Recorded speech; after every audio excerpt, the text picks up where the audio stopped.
With Judge Mablean will be life, because in everything we do, it involves the law. Where's your witness? In the evidence. That's hearsay. It's notarized. I still say it's hearsay. She's fair. You're going to help these young men learn how to do this the right way. Yes, Your Honor. She's firm. Can I say something, Your Honor? No, I don't need to say anything else. She's honest. I'm not your child and I'm not your friend. That's the order of the court. Goodbye. This is Justice with Judge Mablean. All rise. All parties, raise your right hand. Do you swear to tell the truth, the whole truth, and nothing but the truth? I do. I do. Court is now in session with the Honorable Judge Mablean presiding.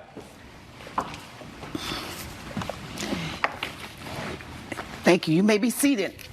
This is the matter of Cassandra Jones versus Deandra Coles. I understand that you owned a floral business and you're suing Ms. Coles because you claim that she messed up your orders, and as a result, you lost a client and lost some business. And so you're suing her for $6,683.40. Is that right? Yes, exactly. So start from the top. Tell me, what type of business is it? It is a floral business. All right, and you're the owner? Yes. Right. And Deandra is one of my florists as well as a family member. So I offered her a position, offered her to handle my two biggest clients because I needed help around the time. And she switched the orders completely for the two events. Now tell me how she switched them. What was the order for the first client? The first client was a singles mixer for Valentine's Day. A very bright pink, white, hot pink flowers, very bright and welcoming. And the next event was an Anti-Valentines Day mixer. A very black, gothic, coffin-shaped roses decorations. And Deandra mixed up the instructions in the email. So she mixed up on the type of floral arrangements or the delivery? She messed up on both, actually. The flowers were delivered, just the wrong flowers to each location. They were switched, Your Honor. Okay, you switched the orders. By Yes, she accident, switched the orders. I'm going to give you your opportunity. I would imagine that you didn't do it deliberately, because that's a whole different issue. Yeah. Oh, no, okay. definitely. So, but either way, I need, Yeah. So she had the flowers delivered to the wrong persons. Yes, exactly. Okay. I asked her if she can handle it. She said she can, and I trusted her. Where were you? I was having some family issues. I was with my dad. He was having surgery. Okay. And had she done this before? No, but she's been working with me for almost a year, and everything was going smoothly. Well, when she worked with you for almost a year, what were her duties? Because that's what I asked. Has she ever done anything like this before, where she gets the floral arrangements and then has them delivered? She hasn't handled major clients, but she does do day-to-day. She handles walk-in. She does the bouquets in the shop. Once in a while, I'll ask her for help with vendors, but I usually handle that part of the business. So the arrangements were done properly?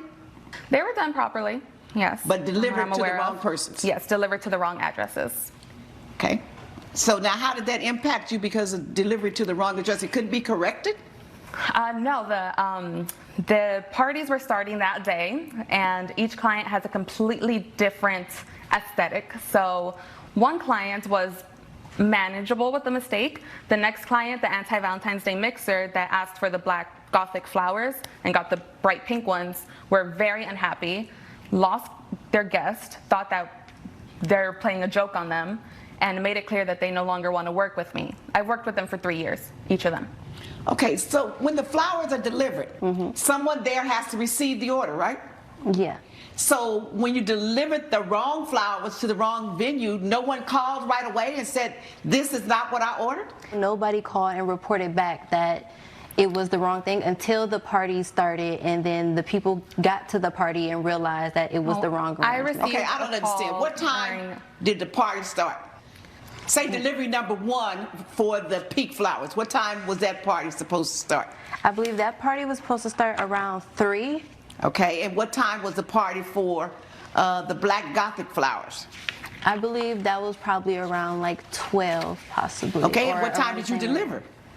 They should have went out around, one should have went out around 11 to get there before then. What you mean should have? It didn't go out then? It should have, yes, it did get there. The parties are... Your Honor, as you can see, Deandra Let me ask the questions. You obviously didn't make it clear to me, so I'm trying to get my own answers. So can you clear it up? Yes, I sent her the emails of every instruction, everything she needed to make my clients happy. I don't know. So there was the Anti-Valentines Day on the contract, supposed to arrive at 8 p.m. on Valentine's Day. So the 8 black p.m. flowers. Those are the black flowers, yes. And 8 p.m. versus noon, there's a big difference in that. Yes, so you can see she's very, very disorganized. And Okay, didn't and what bother time to were the read other details. What time was the other party? Same time. Both were at 8 p.m.? Yes, both of them Okay, were. so for parties at 8 p.m., what time do you deliver the flowers? Deliver them around 6 o'clock to set up everything. Coming up on Justice with Judge Mablean. When I landed, she called me panicking, telling me that her employees have left the company, and she was wondering if I could help step up and help her with some day-to-day tasks. And later, Basically, I was using my motorcycle. I was doing my tricks, minding my own business. It was evening, about 6:37, but it was enough light for you to be able to tell that I was there. we're back with the case of Cassandra Jones, who is suing her cousin, Deandra Coles, for negligence. Were the orders delivered in time? Yes, I was told they were delivered in time and the parties were still set up thoroughly. It was just they were set up at the wrong location because I switched the location by accident in the email. So the wrong parties were set up at the wrong location. When did you get notice that the flowers had been delivered to the wrong venues? I got notice within an hour of the party starting because Cassandra called me, yelling at me, not letting me get a single word in about trying to handle anything. And as soon as she did, I called both parties and tried to work out both situations. One party actually was in favor. You can't tell me one party. You have to tell me which party. The singles Valentine's Day party actually enjoyed the fact that we gave them the mistake bouquets that we gave them with the black roses, because they actually took it as something that was a cute, different alternative way to them saying they're single for Valentine's Day. They actually considered coming back, and I got to talk them down and save that client. The second client, however, they were completely, that anti-Valentine's Day party, they were completely not trying to hear any excuses anymore. They were just upset. They didn't get what they asked for. They didn't want no delayed times to fix anything, so they just decided to completely end their business. I understand it was a mishap, but this is business. It happens for a little mistake, but I did try my hardest It wasn't to fix a little everything. mistake. I lost a major what was client the and I would have cost lost of both. the Black Gothic order? The cost was exactly Nothing, Your Honor, because she just refunded them. $2,000. And did you For the refund client. them the money? Yes, I had to pay them myself. Refund them. So you lost that, and then they withdrew their business from you. Yes, after working with them for 3 years. Okay. And for the client that had the Valentine's peak party, they kept the Gothic flowers. Yes, Did you have they to were- refund them anything? No, I offered them a discount. They seemed content, but either way, it was a mistake. It was just a lucky Got it. mistake. My question was, did you have to refund them anything? No, I didn't. Okay, so how did you come up with $6,683? Because the $2,000 was for this event that I had to refund. The next $2,000 was the canceled future event that they would have booked me for, but now Had they don't booked have you that. for those? They haven't ordered yet, but we've been working together for 3 years, and we had a very good relationship. Okay, up so until you this didn't mishap. lose the other $4,000. You're talking about perhaps, and maybe you would have lost the $4,000 because anything could have come along in the next 2 years that would have kept them from ordering from you. Exactly. So Possibly, you didn't lose but it. they did make it clear it was because of this mistake that they are not going to order with me. Okay. All right. So that's still only $6,000. Where did the $683.40 come from? The $400 were for the 2 hired workers that Deandra needed that day since she wasn't available, and they did Because the she wrong wasn't work. available? Is that why you hired them? Because you weren't available? Neither of us were available that day, ma'am. I had a real reason. Okay, so the way I understand most floral companies, they have someone in the shop who puts the floral arrangements together. They usually have other persons who leave to make the deliveries. Basically, when I first got hired in with her, with my cousin, she hired me in as the floral artist that made the arrangements, and that was my sole duty at first. So you did that on these 2 orders, Yes. okay? And she Right. had other people as drivers. No, what happened was, as we was going good for a year, I went on vacation with my boyfriend, and as I got back from vacation, she tells me the day of that the 2 people she had has quit. And so The day of what? that I got back from vacation. The day of when I landed, she called me panicking, telling me that her employees have left the company and she was wondering if I could help step up and help her with some day-to-day tasks because she handles the big picture and the financial stuff of the company. And how many days was that in relation to these two orders? This was 10 days before the events. Okay. So within 10 days before, you guys didn't have the ability to hire somebody temporarily to deliver? I That's was what working I on stepped new in to hires do. while I asked Deandra if she can handle the clients for now. But I was still working on stepped getting in new and Both hires. talking at the same I time. was working on getting new hires, getting new clients, getting everything ready So for the you left her to day-to-day. handle the day-to-day? Yes. And left her without any delivery persons? Yes. Yes. And never But hired she did any ask actual me help. if she could was hire outside help, which I handling agreed hires, to. I but agreed never to hire hired anybody, outside so help I for had her. to go and hire 2 people myself. Which I and ask agreed her to if and she offered could to Stop pay hire them. it. Both of you are talking at the same time. I'm not going to have it. Okay, so you weren't there. She's doing day-to-day now. She hired 2 people temporarily to help her with deliveries. Is that not what she should have done? No, I'm not upset about the So day-to-day why are you asking her for a deliveries. refund? Because they did the wrong deliveries. Okay, They mistakes did the happen. wrong deliveries. She's an employee at this point. She made a mistake. You lose business. You lost 1 client. You have to refund. That's the cost of doing business. But agree, bottom mistakes line made. is you can't force an employee to refund you money for a mistake that was made that caused a business loss. That's the cost of doing business. You can fire her, which I guess you've done, right? Yes. Yes. Okay, you can fire her, but she doesn't have to refund any money. Judgment for the defendant. Judge Mablean has ruled in favor of the defendant. The plaintiff's claim has been denied. I told you I was completely ridiculous in the first place. It wasn't ridiculous. This happened because of your mistake. Coming up, Mr. Ortiz had fallen off his motorcycle and landed on the hood of my car and dented it. He was popping a wheelie, Your Honor. Court is now in session with the Honorable Judge Mablean presiding. In the matter of Lois Daly versus Anthony Ortiz, Ms. Daly, you're suing him for $1,000, which is basically your $1,000 deductible against your automobile policy for the damage done to your car by his bike. Interesting. Or by him. And the defendant says, I lost control because she put on those bright headlights and it blinded me. So he lost control of his motorcycle. So tell me what's going on. Good morning, Good morning. Your Honor. Well, last fall, one evening, I was driving home from work. It was getting dark and I turned the lights on.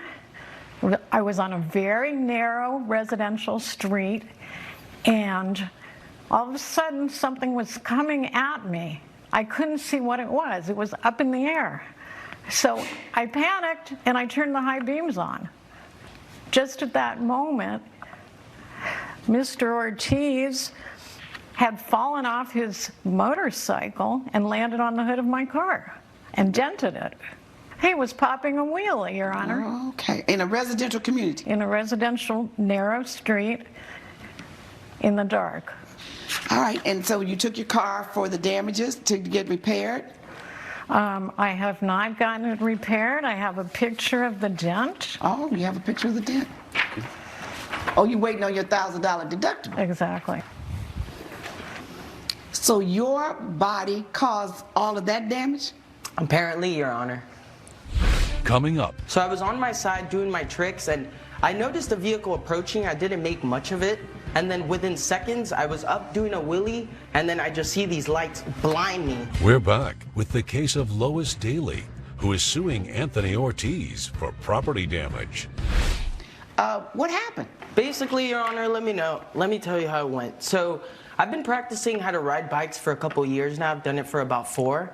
I recently just moved into the neighborhood, so I've seen a couple people actually do bike tricks on the street, so I said, why not? Basically, I was using my motorcycle. I was doing my tricks, minding my own business. It was evening, about 6:37, but it was enough light for you to be able to tell that I was there in person, not where you safe. did not need to have your high Don't- beams. Hold on a second. Enough light for you to tell that you were there. Yes, and according for to other your cars. eyesight.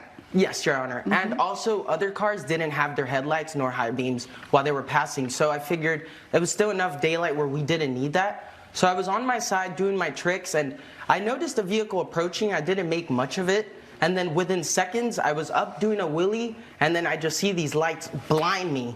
And then next thing you know, my hood... Wait a minute, you saw a vehicle approaching and you didn't make most of... No, because I was on the right side and they were on the left. So Okay. I was on my right of way, they were on the right of way. All right. So I did my tricks, and while I was in the air, all I remember was a big flash, and then I land on the hood. My bike does not touch her vehicle. It landed right in front of it. I tipped right over it. She gets off. Me being new to the neighborhood and being, I don't want to involve the police nor my parents, we talked about it. We talked about it in a case where she knew she was at fault because she blinded me, so we both agreed that we would not go to court. And then a couple weeks later, I get a call with an estimate of Okay, $1,000. so you both agreed you wouldn't go to court, but how was her car going to get repaired? We were both agreed that because she blinded me, that she would have to figure her out on That her own. was not what we Oh, so agreed you're on. saying that she admitted it was her fault. I did not. And said, I'll pay to get my car repaired, and we won't call the police, and I won't turn it into my insurance, and we won't tell your parents. Yes, Your Your Honor. Honor. That's why we didn't involve insurance companies. Judge Mablean's verdict when Justice with Judge Mablean returns. When you use the phrase enough light for you to not have to do it, that's one of those phrases that's variable, because enough light for you is not necessarily enough light for her. And you're correct. You shouldn't have turned on your high beam.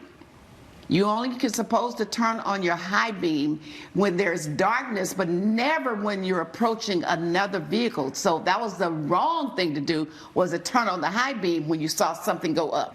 So that was a mistake on your part. Not only was it a mistake, it was illegal.